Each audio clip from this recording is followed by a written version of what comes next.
Hello, everybody, and welcome to the SimpleBiz360 podcast. My name is Jeff Mason. I'm your host. We've been at this since mid-October 2019, and we are recording at Half Coast Studios in St. Louis, Missouri. So if you're ever in need of a recording studio and you're in St. Louis, please get a hold of either Matt or Alex, and they'd be glad to help you.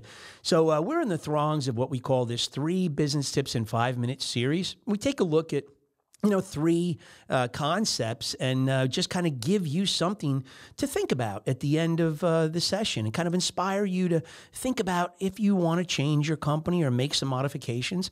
So today is trade show takeaways. I love trade shows because these trade shows allow us to kind of have this collective where we meet with customers, we hear some of their philosophies, we meet with industry neighbors and competitors, and just people with serving the same community of customers that we are, and we get to learn from them. So I love, I'm not trying to eavesdrop at all, but sometimes you hear what's going on in the booth next to you. It's kind of quiet, and you just hear it. And sometimes you're told things directly. So I want to start off by telling you about a store chain I met with. Or a store I met with, rather, from Montana. Husband and wife own the store, and they were telling me that, they were explaining the difference between good and great customer service. And the woman said, the difference to me is the great customer service providers are those who give the customers what the customers deserve. And in my mind, I said, bingo. If you guys have ever watched or listened to our podcast, we have this mindset that we talk about from time to time called serve to deserve. And we feel the same way. Yeah, needs are important, wants are important, bake it in there, but then make sure you serve to that deserve level. So she got it. She understood it. I didn't even ask. And, just great affirmation when you hear it. Second thing is, I overheard this gentleman come over to the software company next to me and say, "Hey, are you the owner?" "Yeah, I am. I just have to tell you, we love your rep. This gentleman comes in, does a great job training, but most importantly, he answers questions before we even ask them."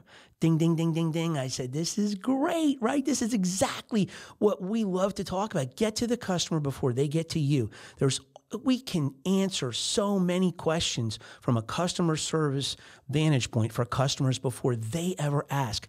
Bake it into your operations, and then you can end up with customers that have that same, good, fuzzy feeling, just tingly feeling that this gentleman had, and he went out of his way to make sure that the owner knew that he, as a customer, appreciated that level of service. So think about that. And then the third thing was just, this whole concept of vendor relations. We got to hobnob and rub elbows with other industry associates and on the vendor side. And we were talking about what are really good vendor customer partnerships. What do they look like? What's baked into this healthy vendor relations mindset from the customers that we serve? And we really, as we talked through it, we really ended up landing on some issues that were troubling to all of us in the vendor community. And that's where, when we run into what we call a one-way partner, instead of one that embraces this two-way street, this two-way partnership, the one-way partners that don't answer phone calls, they don't, pick up their phone, they don't answer emails, they leave us in the dark, they don't tell us what's selling and what's not selling, they don't tell us what's behind decisions, they don't engage with us, they don't, let us come in and see them, everything's electronic.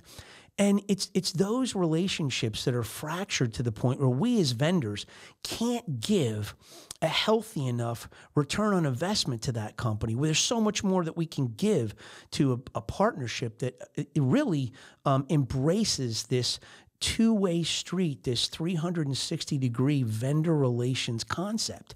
So I leave you with this thought. If you're a company and you're not embracing this vendor relations, if you don't understand it fully and you haven't really looked at your own employees to see how they're dealing with their vendors, I encourage you to do so.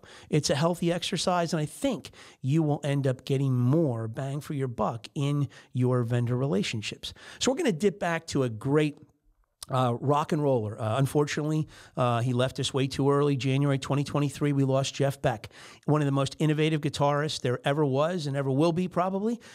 He started with the Yardbirds, followed Eric Clapton, played with Jimmy Page at the Yardbirds, and Jimmy and he got together at the Rock and Roll Hall of Fame a number of years ago. And this is a compilation of three of Beck's great rock and roll contributions. Enjoy it, and we will see you in 168 hours.